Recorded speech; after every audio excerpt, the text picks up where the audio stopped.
Hello, my spooky friends, and welcome back to Where Midnight Looms.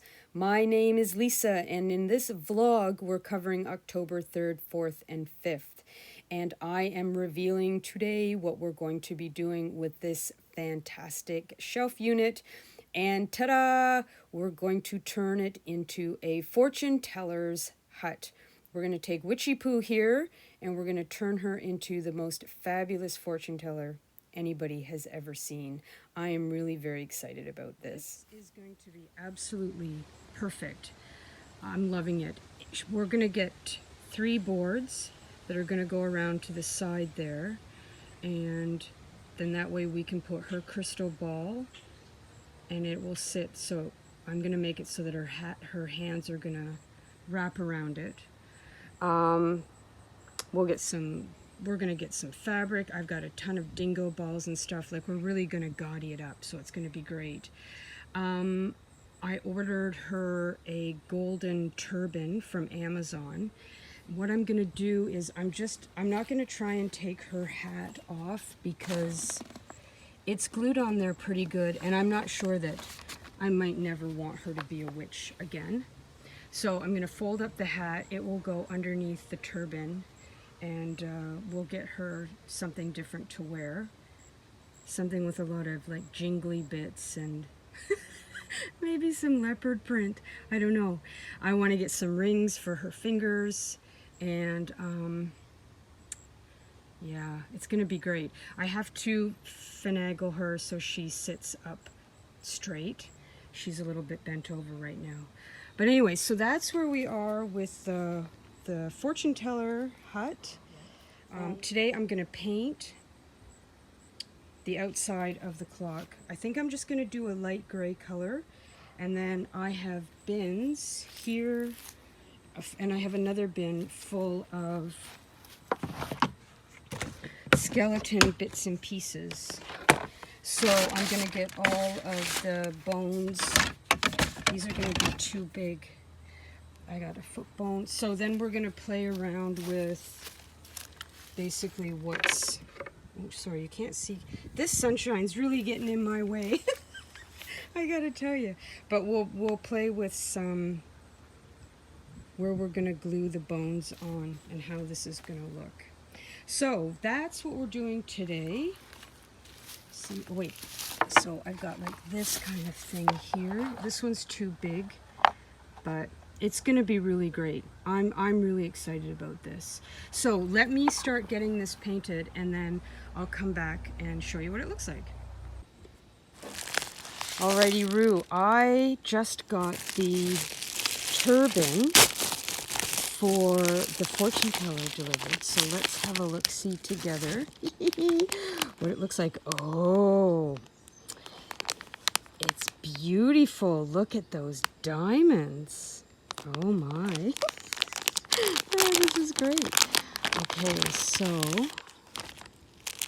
oh, I see, it comes separate. Oh, that's actually quite heavy. Okay, there is the hat of the fortune teller, the seer, the knower of all things. Okay, so that's fun. I can add some things. Okay, so let me put it on her, and then I'll show you.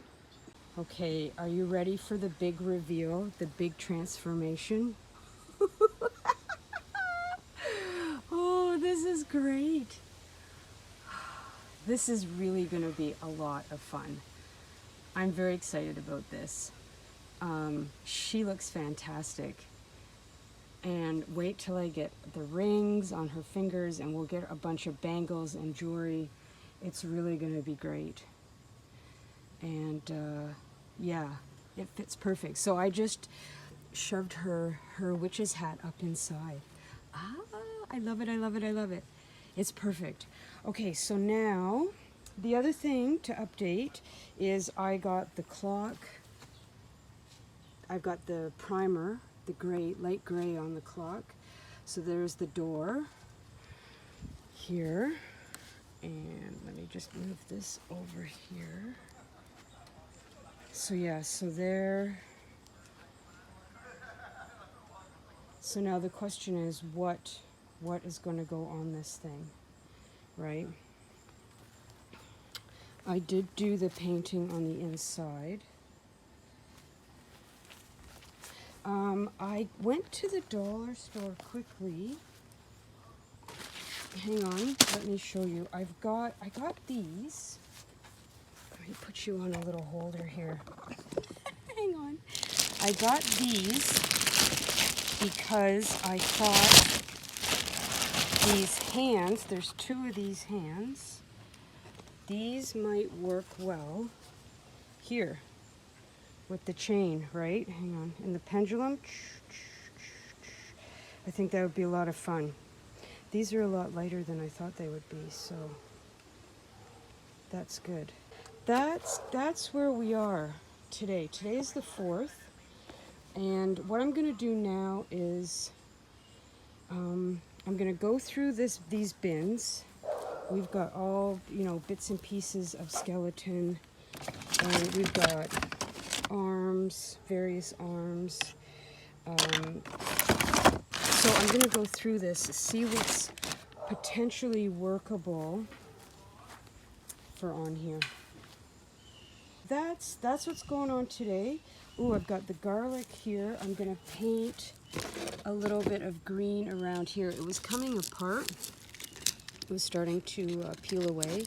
So I went in with some E6000 and tried to glue it all down. It didn't glue as well as I thought it would. So I went in with some pins and I just pinned it down. And I want it to kind of look like old moldy garlic that's going to hang outside the witch's hut. So yeah, we'll paint that a little bit green. And tomorrow we are going to be putting up fences around the front. So I'm really looking forward to that. So I hope you will stick around, keep watching, and yeah, see what it looks like, because it's going to be good. Okay, today is the 5th, I believe, and we are putting up the new fence, which is going to be very cool.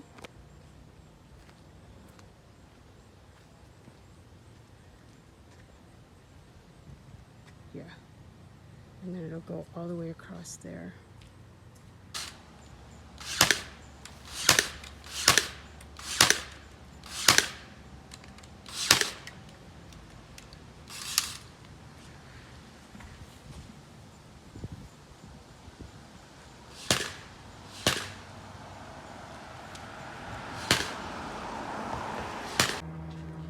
Okay, we finally got the fence finished. It looks amazing, and it's going to cast some really great shadows as well. And of course it goes all the way around, so that looks great. We got the scarecrow up and behind there, and of course then we got my favorite tree, the scary trees out. And yeah, yep, it looks good, it looks good. So tomorrow we'll play with the lighting a little bit more and start bringing out some of the smaller trees.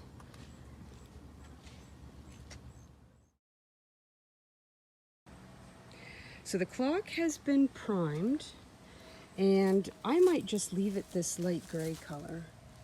I haven't decided yet, but what I do want to do is lie them down and figure out what I could possibly glue on them to decorate. I have a bunch of things here. I went to the dollar store yesterday to try and find some stuff, and I have to admit the selection was not very good. I was kind of disappointed. But I rooted through my stuff and I found a couple things that might work. So I need something that's going to be flat, relatively flat on the back, so I can glue it on. So I have a bunch of these bats here. These are rigid. These are a harder plastic. So this will work great. And I have a bunch of these bats, but they're super flexible. So I don't think those are going to glue. That's not what I'm going to need.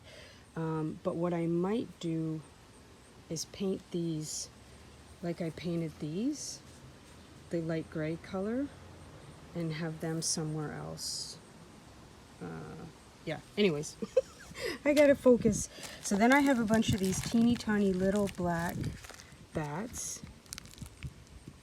They're quite stiff, so that's good too. And then here I have a bunch of spiders that are flat on the back, so they will glue quite well. So it's not like I don't have some choices.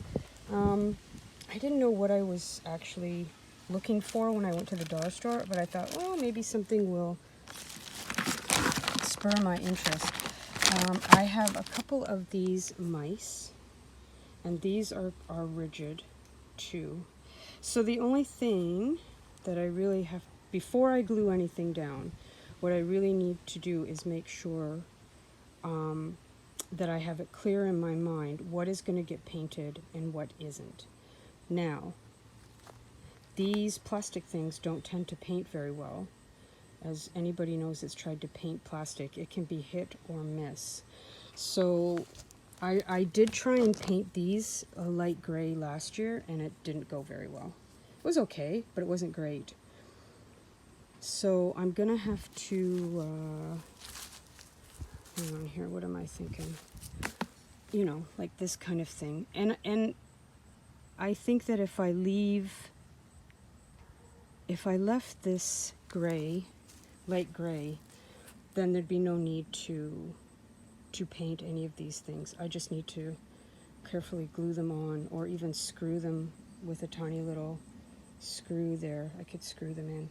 After trying to figure out what is going to go where, I decided that as much as I liked this trim, it had to come off.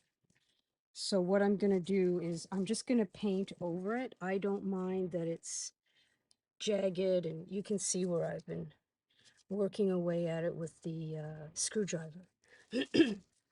So I'm just going to paint this with the same gray, let it dry, and then it'll make it so that it'll be just a million times easier to glue whatever it is we're going to be gluing there. Yeah, like that, right?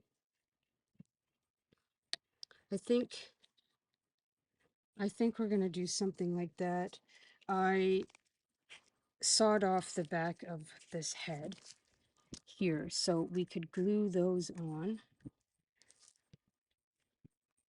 Yeah, that'll be okay.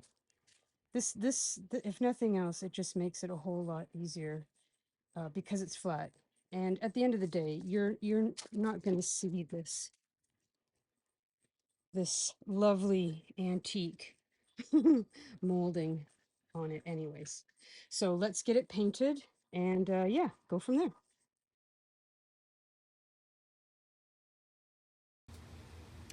I saw somebody do this technique last year, and I had used it on a coffin and it worked quite well. So I thought I would give it a try here. What we're going to do is we're going to take this stain, and I've got a piece of old undershirt here, and I'm going to rub the stain on here on the paint. Now normally you don't want to mix stain and latex paint because they're not compatible, but in this case we do because I did a little tester. Can you see? It's going to give a bit of a wash over the gray to grunge it up, right? And because this is a spooky clock that has been around since the dawn of time, it really needs to look old and decrepit, and like the paint is 500 years old. So that's sort of what I'm going to try and achieve with this. And I think this is going to work really good. So I think what I'm going to do is I'm going to sort of start in the middle. Oh yeah, right away. I'm like, that's very cool. And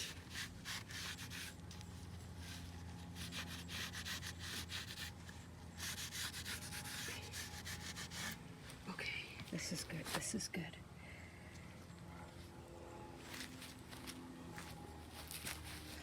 especially on these rougher bits where I pulled off the fancy part. So I'm going to leave you with a bit of a cliffhanger today. If you would like to see how the clock turns out, please do tune in for the next episode of my Halloween vlog. And if you like this video, I really would appreciate a thumbs up. As you guys know, this is a brand new channel and would appreciate all the support I can get. So, yeah, that's it for today. I hope you enjoyed everything. I had a great time sharing everything with you, and things are really coming together nicely at my house for Halloween, and there's a lot more to come. So, stick around, everybody, and I will talk to you in the next video. Stay spooky, my friends, and I'll talk to you soon. Bye.